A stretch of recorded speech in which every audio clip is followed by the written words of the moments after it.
تو اب کراچی والے سمجھتے ہیں کہ کوئی اگر کراچی میں کوئی کام ایفیشینٹلی ہونا ہے تو شاید وہ پرائیویٹ سیکٹر سے تو ہو جائے, حکومت کو ان کو کوئی امید نہیں. ٹھیک. اچھا عامر احمد خان صاحب, یہ جو پھر کانٹریکٹس جو ٹرکش اور جو چائنیز کمپنیز, اس میں کوئی امید رکھتے ہیں لوگ؟ دیکھیے, جب یہ کام ابھی لوگوں کے ساتھ, کراچی کے لوگوں کے ساتھ اتنے وعدے ہوئے ہیں جو کہ پورے نہیں ہوئے, اور ابھی جو کراچی میں جو پروجیکٹس بھی شروع ہوتے ہیں وہ اتنے اتار چڑھاؤ میں سے گزرتے ہیں کہ جو وہ لوگ بھول جاتے ہیں کہ یہ پروجیکٹ جو ہے وہ ہمارے مفاد کے لیے شروع کیا گیا ہے, اور اس کی کنسٹرکشن ڈیلیز اتنے زیادہ ہوتے ہیں کہ اس دوران وہ اتنے تنگ آ جاتے ہیں کہ وہ شکر خدا کا کرتے ہیں کہ یہ پروجیکٹ ختم ہو گیا, کہ ان کو کسی بھی پروجیکٹ کی ڈیٹیل جب آپ اناؤنس کرتے ہیں تو وہ کراچی والوں کو ایکسائٹ نہیں کرتی ہے. ہاں, ایک دفعہ کوئی پروجیکٹ شروع ہو جائے, اس کو اس کی پر وقت کمپلیشن نظر آتی ہو, پھر وہ اسے امیدیں لگانے شروع کرتے ہیں. جس طرح کہ میں آپ کو گرین لائن کا حوالہ دوں گا, جو کہ کراچی کے اندر ایک فیڈرل گورنمنٹ کی فنڈنگ سے گرین لائن شروع ہوئی ہے, اس کا کام جب سے انہوں نے وہ پروجیکٹ اناؤنس کیا ہے بہت تیزی سے جاری ہے, اور وہ اپنے مقرر کردہ ٹائم فریم کے اوپر ہو رہا ہے. اب آپ کراچی میں اس علاقے میں, خاص طور پہ ڈسٹرکٹ سینٹرل کے علاقے میں جہاں سے اس نے گزرنا ہے, اگر آپ لوگوں سے بات کرو تو آپ اکثر گرین لائن کا ذکر سنتے ہیں. اس کے علاوہ چیز یہ بھی ہے کہ جو ایم کیو ایم نے ابھی 10 پوائنٹ وہ جو وائٹ پیپر نکالا ہے, اس میں ایک چیز جو کافی واضح ہے, کمپلینٹ ہے کوٹا سسٹم کا. اس کا جواب بھی پی پی پی نے دے دیا کہ یہ کوٹا سسٹم ہم نے امپلیمنٹ کیا ہے, لیکن یہ ایسے دیکھ رہے ہیں کہ یہ صرف زبان کے بیسس پہ کوٹا اپلائی ہو. تو اس کے کیا نتائج ہے؟ کیا یہ ایک پولیٹیکل ایشو ہے اور یا بن سکتا ہے؟ دیکھیے, یہ تمام چیزیں پولیٹیکل ایشوز اس لیے بن جائیں گی اس دفعہ, اور پہلے نہیں بن سکی, کہ اس دفعہ جو آپ کے سینسس کے نتائج آنے ہیں, اور ان نتائج کی روشنی میں جب آپ کو سندھ کی ڈیموگرافی پراپرلی سمجھ پائیں گے, جو کہ ابھی تک لوگوں کے حکومتوں کے ذہن میں بھی یہ ہے, اور شاید عوام کے ذہن میں بھی یہی تاثر ہے کہ یہ سندھ جو ہے وہ پرائمریلی رورل ہے, اور اس کا ایک کافی خاطر خواہ بڑا لیکن پھر بھی ایک مائنورٹی طبقہ جو ہے وہ اربن ہے. جبکہ اس وقت جو ہمیں اشارے مل رہے ہیں اس میں عین ممکن ہے کہ سندھ جو ہے وہ پرائمریلی ایک اربن سوسائٹی کہلائے, اور اس کا ایک 50% یا اس سے کم جو ہے وہ رورل پاپولیشن ہو. اس کے نتیجے میں جو کراچی کے اندر پولیٹیکل کانسٹیٹوئنسیز کی ڈیلیمیٹیشن ہونی ہے, جس طرح سے بیلنس آف پاور ٹرانسفر ہونا ہے, یہ ساری چیزیں بہت بڑا ایشو بن جائیں گی. لیکن اس لیے نہیں کہ یہ انہیرنٹلی غلط ہیں, بلکہ اس لیے کہ وہ طبقات جن کی ابھی تک بات سنی نہیں گئی ہے, ان کو اس سینسس کے نتائج کی روشنی میں اور اس کے نتیجے میں ہونے والی ڈیلیمیٹیشن کے ذریعے اپنی اہمیت کا احساس ہو جائے گا. تو بنیں گے ضرور یہ چیزیں مسائل. اچھا عامر احمد خان صاحب, آپ نے بات کی کراچی کے شہری کی ڈسلوژنمنٹ کی, تو اس ڈسلوژنمنٹ کے باوجود کیا آپ کو لگتا ہے جس طرح 4 بڑی جماعتوں نے پانی کے متعلق احتجاج کیا, یا جس طرح اے ڈی خواجہ کے معاملے پہ پیپلز پارٹی پر انگلیاں اٹھائی جا رہی ہیں, کیا اس سے کوئی اثر پڑے گا؟ دیکھیے, بات یہ ہے کہ یہ چیزیں بڑی مشکل ہیں ان پر اثر انداز ہونا, کیونکہ بنیادی طور پہ یہ 2 مختلف معاملات ہیں. جہاں تک پانی کا مسئلہ ہے, دیکھیے یہ تو نہیں ہے نا کہ کراچی میں پانی ہے نہیں, پانی ہے, لیکن بجائے اس کے کہ وہ حکومت کے ذریعے لوگوں تک پہنچے, جس کے پیسے Karachi water and sewerage board لیتا ہے حکومت سے, اس کی بجائے وہ پرائیویٹ آرگنائزیشن یہاں پہ ان کو پرائیویٹ مافیا کہا جاتا ہے, واٹر مافیا کہا جاتا ہے, اس کے ذریعے لوگوں کو پہنچتا ہے اور اس کے پیسے ان کو دینے پڑتے ہیں. اسی طرح سے اگر آپ اے ڈی خواجہ کا معاملہ لیں تو دیکھیں اس کا گورننس کے ساتھ اتنا زیادہ تعلق نہیں ہے. وہ پیپلز پارٹی اور اس کی سینئر بیوروکریسی کے بیچ میں کسی حد تک پیپلز پارٹی کی مس گورننس سے تعلق رکھتی ہے, اور کسی حد سے یہ ایک طرح کا ایگو اسٹرگل بھی ہے جو کہ لوگوں سے بہت دور ہے. تو اس طرح کے مسائل جو ہے وہ لوگوں نے کیونکہ ان کا حل نکال لیا ہوا ہے. دیکھیں, ان کو پانی نہیں ملتا تو ان کو پرائیویٹ سیکٹر جو ہے, چاہے آپ اس کو مافیا کہہ لیں, چاہے آپ اس کو چور گنڈا کہہ لیں, جو مرضی کہہ لیں, وہ پانی وہ مہیا کر رہے ہیں کراچی والوں کو. کراچی والے کہتے ہیں کہ ٹھیک ہے جی, اگر ہمیں ہماری ضرورت پوری ہو رہی ہے تو ٹھیک ہے. اگر ایک آئی جی کراچی کے اندر اس کو وہ ایک پولیٹیکل جھگڑا بن جاتا ہے, تو وہ جو سڑکوں کے اوپر پولیس کا حال ہے, خواہ وہ ٹریفک پولیس ہو چاہے وہ لا انفورسمنٹ پولیس ہو, اس کی صحت پہ کوئی بہت بڑا اثر نہیں پڑتا. اس کی صحت پر تب اثر آتا ہے جب کوئی بہت بڑے اسکیل کے اوپر کراچی کی 2 بڑی قوتیں جو کہ پیپلز پارٹی اور ایم کیو ایم ہیں, ان کے بیچ میں کوئی سیاسی جھگڑا شروع ہو جاتا ہے. جب تک وہ نہ ہو, اس طرح کی سطح کی باتوں سے کراچی والوں کا کوئی خاص تعلق نہیں رہتا. بالکل ٹھیک. عامر احمد خان صاحب, بہت شکریہ شو میں شامل ہونے کا. آپ نے کراچی کی موجودہ صورتحال کے حوالے سے ہمیں بنا کسی شک کے انلائٹن کیا. خیر, اس سب کے باوجود اگلے حصے میں ہم پھر بھی کراچی کے شہری مسائل پر گفتگو جاری رکھیں گے. رہیے گا ہمارے ساتھ.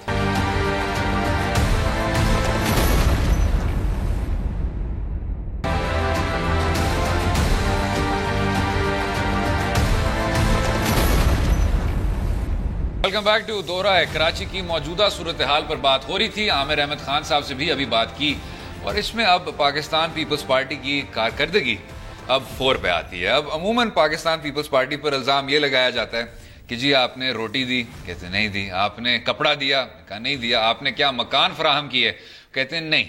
تو آپ نے دیا کیا, تو آگے سے کہتے ہیں کہ جی ایان نہیں فضی بھائی, وہ کہتے ہیں ہم نے آپ کو 18ویں ترمیم دی جی, ہم آپ کو اس ملک کے مستقبل کو درست کر کے اس کے آئینی نظام میں ہم نے اختیارات کا جو تقسیم ہے وہ آپ کو دیا.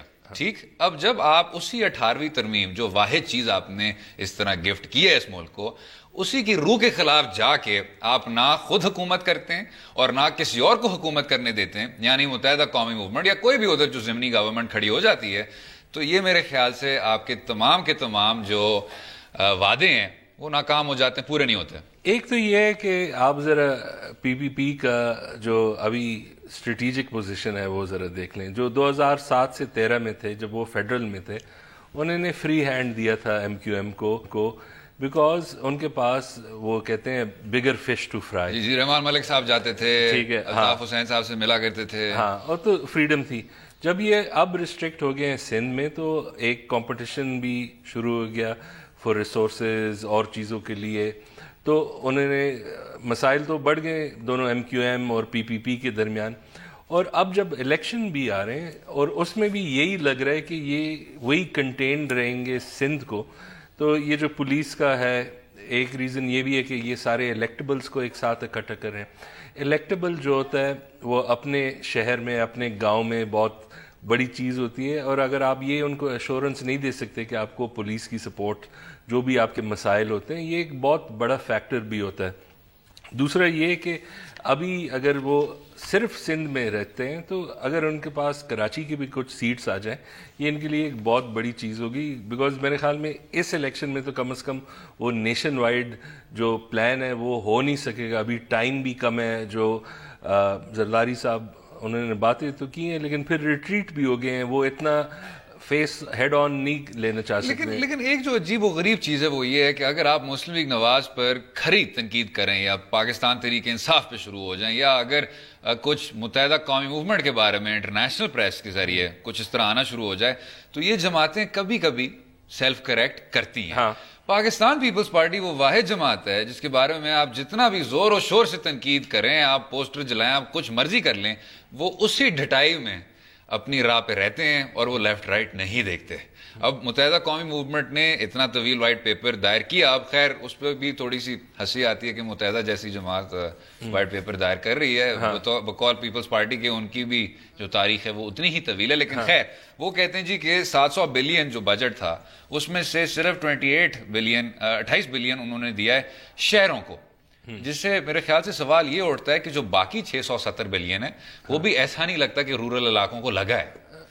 تو لگا ہوگا, لیکن ایک جو ایم کیو ایم کا مسئلہ یہ بھی ہے کہ جو یہ پیسہ لگ رہا ہے اربن ایریاز میں, یہ لوکل باڈیز کے تھرو نہیں ہو رہا. یہ جو ہمارے میٹروپولیٹن سیوک باڈیز ہیں, اور پی پی پی نے جب 18ویں ترمیم پاس بھی کر لی, انہوں نے ایک اور کام کیا. جب وہ رسپانسبلٹی صوبوں کو چلے گیا, اور خاص کر سندھ پہ, انہوں نے جو وہ لوکل پاورز تھے وہ پھر انہوں نے وہ ہضم کر لیے. تو جو اس کا اپنا مقصد تھا, انہوں نے جب وہ پاور فیڈریشن سے پروونس تک چلا گیا, انہوں نے پھر اسے خود ڈائلوٹ اس لیول پہ کیا, نیشنل لیول پہ تو نہیں کیا. لیکن یہ انتہائی عجیب و غریب بات نہیں ہے کہ آپ تمام اختیارات اپنے آپ کو صوبے پہ تو دے رہے ہو, لیکن پھر آپ کہتے ہیں کہ جی ڈیولوشن میری ادھر تک رک جاتی ہے, اب اس سے آگے میں ضمنی تک نہیں جاؤں گا. تو اب جہاں میرے جو شرجیل میمن صاحب جیسے جو وزراء ہیں, وہ تاج پہننے والے جو وزراء ہیں, وہ ہی اس طرح کے اختیارات کو ویلڈ کر سکتے ہیں. تو ایم کیو ایم کی طرف سے یہ ایک بڑا ایشو اس لیے بھی ہے کہ اگر انہوں نے ایک بیٹنگ تو لی ہے رینجر سے,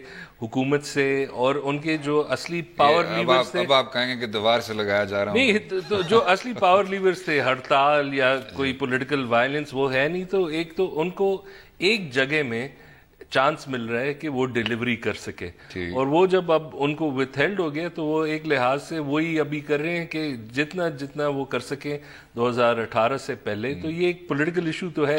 مجھے بہت افسوس ہوتا ہے کہ ایسی جماعت اب اپنا غیر قانونی اور غیر آئینی غم و غصے کا اظہار نہیں کر سکتی, لیکن چلیں خیر. اگلے حصے میں بات کریں گے مصباح الحق اور یونس خان صاحبان کی ریٹائرمنٹ پر. کیا کوئی نوجوان ان کی خلا پور کر سکے گا؟ رہیے گا ہمارے ساتھ.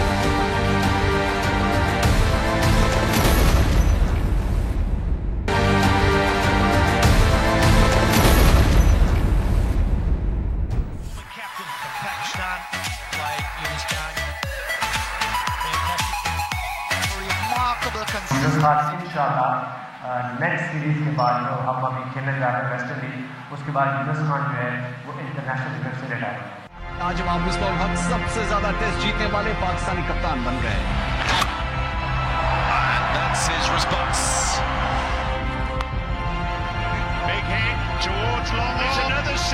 ایک چیز مجھے نظر آ رہی ہے کہ ہاں ٹھیک ہے جی, میں نے یہاں تک کھیلنا ہے اور اس کے بعد دیٹس اٹ. تو آئی تھنک پیورلی میرا اپنا ڈیسیجن ہے. ویلکم بیک ٹو دو رائے. مصباح الحق کے بعد یونس خان نے بھی اپنا پاکستانی کرکٹ سے ریٹائرمنٹ کا اعلان کر دیا. ہمارے ساتھ اسی موضوع پر عالیہ رشید صاحبہ ہیں, سپورٹس اینکر ہیں, ایکسپرٹ ہیں, اینالسٹ بھی ہیں. جی عالیہ رشید صاحبہ ویلکم. Thank you. عالیہ صاحبہ یہ بتائیے گا کہ سب سے پہلے جو سوال اٹھتا ہے کہ مصباح الحق صاحب کے جانے سے پاکستان کرکٹ ٹیم پر کیا اثر ہوگا, کنسیڈرنگ انہوں نے کتنا کچھ ساری دنیا میں اس ٹیم کو بحال کیا. جی بالکل, دیکھیے خاص طور پہ وہ ایک ایسے کپتان رہے ہیں جنہوں نے اپنے ملک میں کپتانی نہیں کی, بالکل, اور پھر بھی وہ پاکستان کے سب سے زیادہ کامیاب ٹیسٹ کیپٹن ہیں.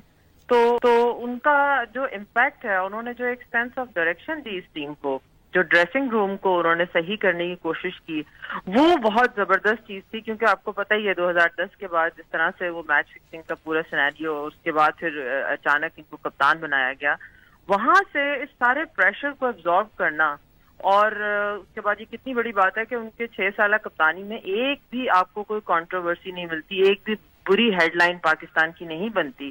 تو یقیناً یہ جو کامنس ہے اور یہ جو رستہ بتایا جو نیکی کی طرف اور اچھائی کی طرف, اور جس طرح سے لڑکوں کے ساتھ ایک کمیونیکیٹ کرنا, ان کو اچھے برے کی تمیز بتانا, ان کو کھلانا, ان کو لے کے چلنا, ان کی مینٹل اسٹرینتھ کو ایڈ کرنا, یہ بہت بہت بڑا کنٹریبیوشن ہے جو مصباح الحق کے پاس جاتا ہے.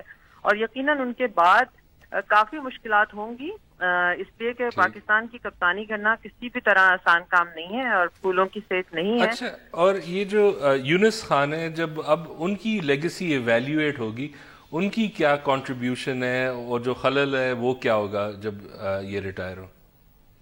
دیکھیے میں ان دونوں پلیئرز کے بارے میں ایک بات ابسرو کروں کہ جیسے آج کل کے دور میں کہتے ہیں نا کہ شریف آدمی وہ ہے جسے کرپشن کا چانس نہیں ملتا, اور کرکٹ میں آپ کو پتا ہے شریفوں کو ڈھونڈنا ویسے بڑا مشکل کام ہے. تو مصباح اور یونس کی جو کریڈیبلٹی ہے اس کا اندازہ اس سے لگائیں کہ سارے چانسز ملنے کے باوجود انہوں نے اپنی ویلیوز کو کبھی کمپرومائز نہیں کیا. یہ سب سے بڑا کریڈٹ ہے جو میں ان دو پلیئرز کو دیتی ہوں, خاص طور پہ دونوں کو ہی.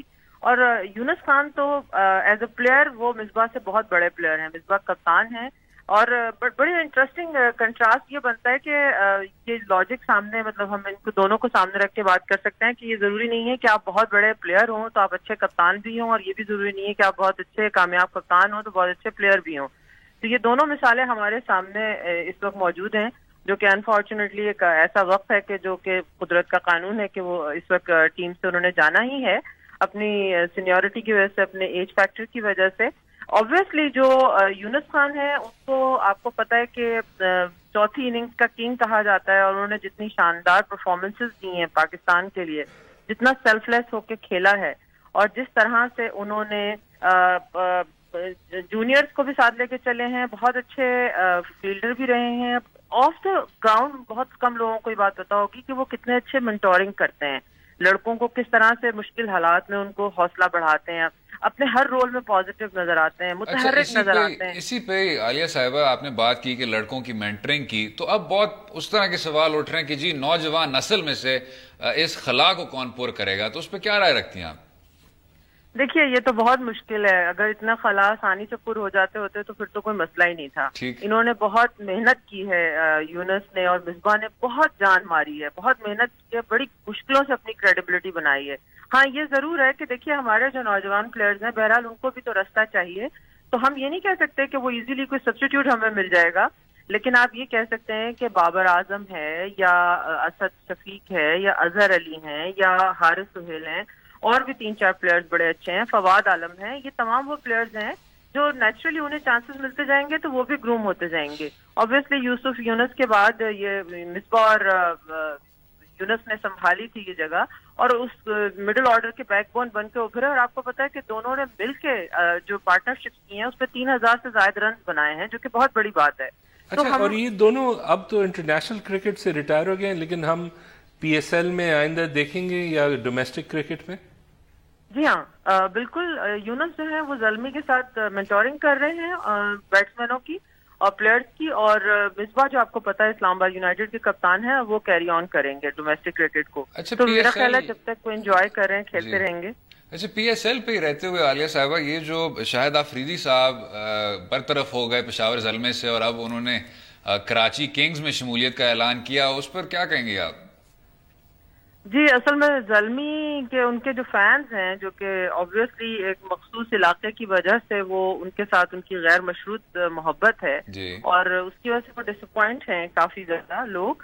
لیکن دوسری طرف یہ بھی ہے کہ آفریدی جو ہے وہ کراچی میں ہی بڑے ہوئے ہیں، کراچی سے ان کی وابستگی ہے، کراچی والے بھی اتنا ہی ان کو اون کرتے ہیں، تو وہ ایک نیچرل چوائس ان کی جو زلمی کی بات بنتی تھی وہ کراچی کی ہی میرا خیال ہے بنتی تھی، تو جو جس سے کہ انہوں نے فائدہ اٹھایا ہے. اور آبویسلی وہ جہاں بھی کھیلیں گے شاید آفریدی ہیں، جب تک وہ لیگز چل رہی ہیں لوگ ان کو دیکھنا پسند کرتے ہیں، برانڈ ہیں بہت بڑے، تو یقیناً جھٹکا تو ہے زلمی کے لیے، مگر آبویسلی ان کے چاہنے والے ان کو ایکشن میں دیکھیں گے اب کراچی کی طرف سے. بالکل ٹھیک. عالیہ رشید صاحبہ بہت شکریہ شو میں شامل ہونے کا، اپنا وقت دینے کا. ایک چیز بتا دوں، مجھے یہ یاد آیا کہ میں نے ایک جوک ایک دفعہ پڑھا تھا کہ جب مصباح ریٹائر ہوگا تو وہ اپنے لاکر روم میں ٹیم کو کہے گا کہ دیکھ میں جا رہا ہوں، لیکن یاد رکھ جب بھی میں وفات پا جاؤں تو میرے کفن کو کندھا ضرور دینا، اس لیے کبھی گراؤنڈ میں وہ کندھا آپ لوگوں نے دیا نہیں ہے. تو پہلی بار آپ اپنی ذمہ داری نبھا پائیں گے. لیکن ایک اور دلچسپ بات جو عالیہ رشید صاحبہ نے کہی بیچ میں کہ جی فائدہ اٹھایا اور برانڈ ہیں اور آخر تک لوگ شاہد آفریدی کو دیکھنا چاہیں گے، لیکن اس پر میرے خیال سے تجزیہ کسی اور دن کے لیے. خیر، اگلے حصے میں بات کریں گے آئی ٹی میں نوجوان نسل نے دھوم مچایا ہے، ایسا کیوں ہے؟ رہیے گا ہمارے ساتھ.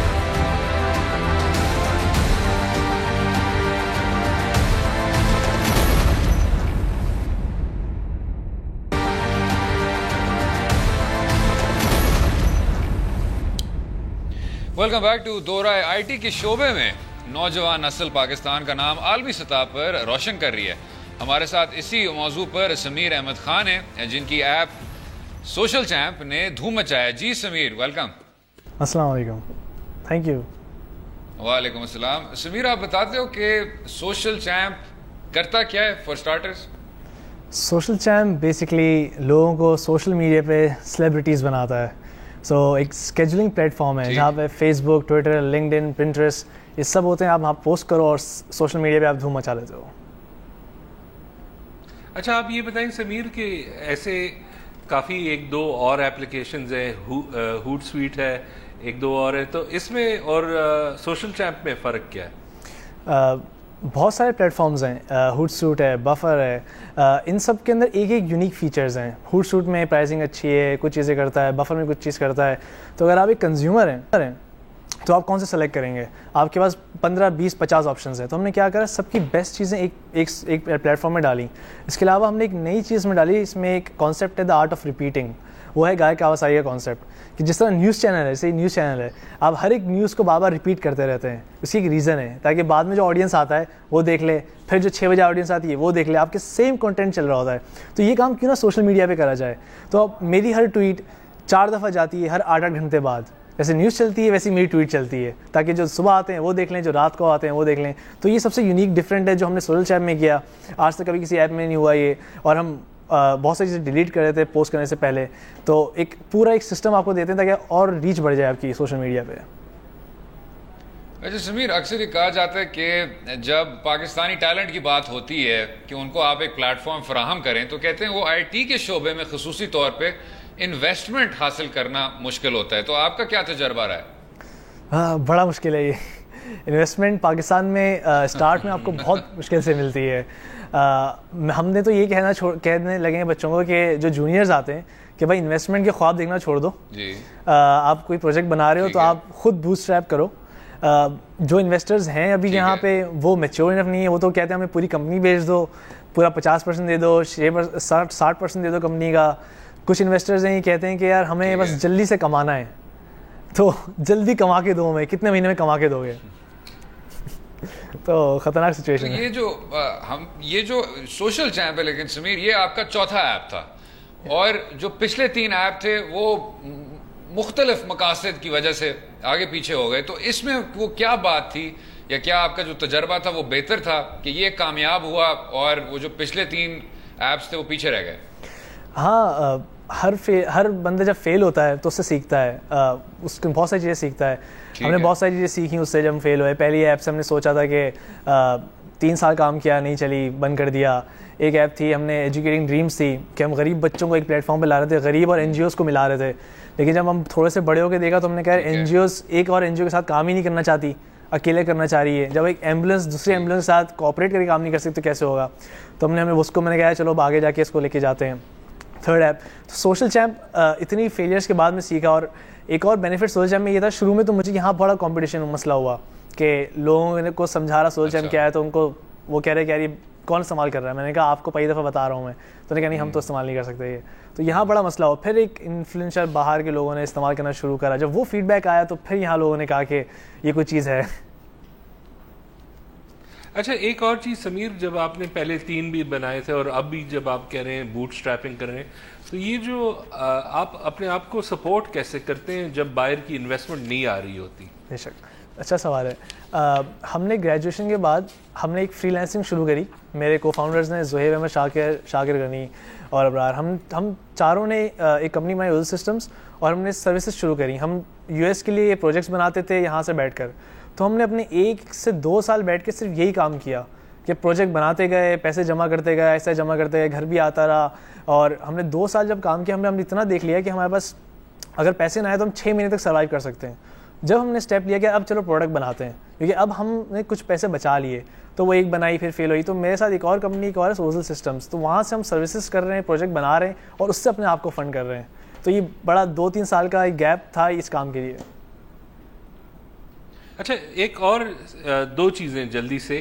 ایک تو یہ کہ اے پی آئی بہت بڑی چیز ہوتی ہے, ٹویٹر, اور یہ لوگ یہ اپنے پروٹوکالز چینج کرتے رہتے ہیں. ہوٹ سویٹ بھی اس سے افیکٹ ہو جاتا ہے. تو جب آپ اس قسم کا پروڈکٹ بناتے ہیں, اس کا ڈر تھوڑا نہیں ہوتا کہ جو کمپنی, سوشل میڈیا کمپنیز, وہ اپنے اے پی آئیز چینج کر لیں؟ اور دوسرا یہ کہ آپ نے جو یہ چیز ابھی بنائی ہے وہ نیسٹ آئی او میں ایک انکیوبیٹر ہے وہاں سے, تو انکیوبیٹر کا کیا رول ہوتا ہے پاکستان میں؟ جی, آپ کا سوال اچھا ہے کہ اے پی آئی چینج ہوتی ہے تو ہمیں بھی اپڈیٹ ہونا پڑتا ہے, اور ہم فوراً اپڈیٹ کر دیتے ہیں. ہمارے پاس سسٹمز ایسے میجرز لگے ہوئے ہیں کہ جب بھی کوئی فیل ہوتی ہے کسی کی پوسٹ یا کچھ بھی چینج ہوتا ہے, ہمارے پاس ایک ای میل آ جاتی ہے اور ہمارے سارے کو فاؤنڈرس کو آ جاتی ہے. اب ہمارے پاس جیسے گائے کاواساکی ہے, اس نے خود کہا ہے کہ you are the fastest and the most efficient team he has ever seen, اور وہ 60+ کا ہے, اتنا ایکسپیرینس ہے. اس نے کہا یار یہ لوگ بہت تیز کام کرتے ہیں, ہم لوگ فیچرس ایک دن میں نکال دیتے ہیں, اپڈیٹ فوراً تیز کرتے ہیں. تو ہم نے اس کے کچھ ایک میجر سسٹم بنایا ہوا ہے جو ہمیں اپڈیٹ کر دیتا ہے. اور دوسرا سوال آپ کا انکیوبیٹرس کا بہت اہم رول ہے. میرے زندگی کے شاید 5 سال بعد یا 4 سال بعد یہ کام کرتا جو میں بھی کر رہا ہوں, کیونکہ وہی آپ کو بوٹ اسٹریپ کرتا ہوں, آپ کو ایک مارکیٹنگ میں لے کے جاتے ہیں. جیسے نیسٹ آئی او ہے, میں یہاں پہ میرا 3rd پروڈکٹ کیا تھا ریمائنڈز ایپ, جو میرا فیل ہو گیا تھا. لیکن اس فیلئر سے میں نیسٹ آئی او سے اتنا سیکھا, اتنے لوگوں سے ملا, اپنے اپڈیٹس کرے, اتنے کانٹیکٹس بنے, تو وہ بڑا افیکٹ ہوتا ہے. تو میں چاہتا ہوں کہ جتنے بھی اسٹارٹ اپس ہیں وہ انکیوبیٹر میں جوائن کریں ایکسپیرینس کے لیے, اور نیٹ ورکنگ اسٹرانگ ہوگی, آپ کو گائڈ کریں گے کہ ایپ کس طرح بننی ہے, کیا ہونا ہے, مائلسٹون سیٹ ہوتے ہیں, فائنینشیل ڈسکس ہوتی ہے, کوئی انویسٹر آ گیا اس سے کس طرح بات کرنی ہے, کوئی خطرناک انویسٹر ہوا تو آپ کو تو لے جائے گا وہ, تو وہ آگاہ کرتے ہیں آپ کو, تو فائدہ مند ہے. اچھا ایک اور چیز یہ بھی پوچھنا تھا کہ کیا آپ کبھی یہ محسوس کرتے ہیں کہ جو ایپلیکیشن پاکستان میں بنتی ہے یوزر ذرا ڈرتا ہے کہ ان میں جو پرائیویسی پروٹوکالز ہے اس میں جو ایکسیس ہے یہ کہیں مس یوز نہ ہو جائے؟ ہاں بہت سارے ڈرتے ہیں. ہم بھی ڈرتے تھے جب چھوٹے تھے کہ یار ہم کوئی ایسی چیز کر لیں کہ مس یوز نہ ہو. جیسے میرا ایک ٹول ہے سوشل چیمپ, تو شروع میں ہم نے جب نکالا اس کو تو ایک اسپیسیفک کنٹری سے اس کو لوگوں نے استعمال کیا اور اس کا مس یوز کرنا شروع کر دیا. سوشل میڈیا پہ جو کر رہے ہیں لوگ, جتنے آپ اسٹارٹ اپ اسٹوریز پڑھ رہے ہو, اس لیے نہیں کرو کہ سب لوگ کر رہے ہیں. آپ اصل میں آپ کو جس چیز میں مزہ آتا ہے وہ کرو. بہت سارے اسٹارٹ اپ جونیئرز ہیں کہ وہ کہتے ہیں کہ ہمیں کمپنی بنانی ہے, ایکسپیرینس نہیں ہے, حاصل نہیں ہے, تو ایک گرو کرو اپنے آپ کو, لیول پہ آؤ. اور کبھی کوئی تمہیں کہے کہ تم نہیں کر سکتے, تم وہ واقعی کر سکتے ہو. مجھے بہت سارے لوگوں نے کہا کہ تم نہیں کر سکتے یہ چیزیں. تو بہت سارے لوگ ہوتے ہیں لوزرز قسم کے ہوتے ہیں جو بولتے ہیں آپ نہیں کر سکتے, وہ فالو کرو. اور انویسٹمنٹ میں بالکل مت اسٹارٹ کرو کہ ہمیں انویسٹمنٹ مل جائے گی, ہم اسٹارٹ کریں گے. بوٹ اسٹریپ کرنا ہوتا ہے, آئیڈیا سکسیزفل ہوتا ہے, اسی طرح آپ اسٹارٹ کرو گے. اور جو لوگ کہتے ہیں انکیوبیٹرز اور یہ سب ایسی ہوائی باتیں ختم ہو جائیں گی, آپ واقعی سیکھو گے. آپ ایک دفعہ آؤ, کسی بھی انکیوبیٹر جوائن کرو, دا نیسٹ ہائر کرو, کہیں پہ بھی کرو, آپ کو بہت سیکھنے کو ملے گا. اور کبھی امید ٹھیک ہو گیا. سمیر احمد خان بہت شکریہ شو میں شامل ہونے کا. Thank you sir. اور یہ میرے خیال سے ایک بات تھی کہ آپ اپنے آپ کو پہچانیں.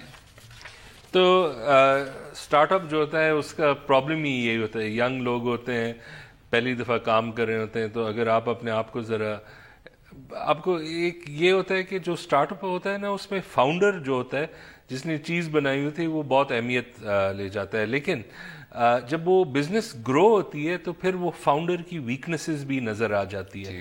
کچھ لوگ فائنینسنگ میں اسٹرانگ نہیں ہوتے, کچھ لوگ لیڈرشپ میں, مینجمنٹ میں, وہ ٹیکنیکلی شاید اسٹرانگ ہو.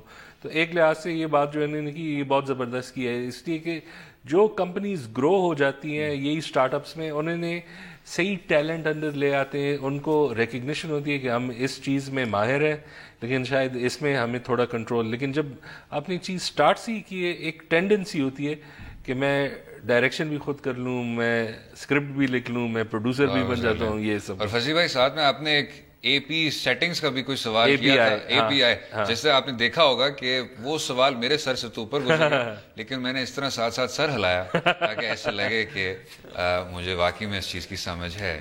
لیکن زبردست اینکر ہے پاکستان کا. نامور. خیر, امید ہے آپ کو آج کا پروگرام پسند آیا ہوگا. کل تک مجھے اور فصیح بھائی کو اجازت دیں اور اپنی رائے سے ہمیں آگاہ کیجیے. خدا حافظ.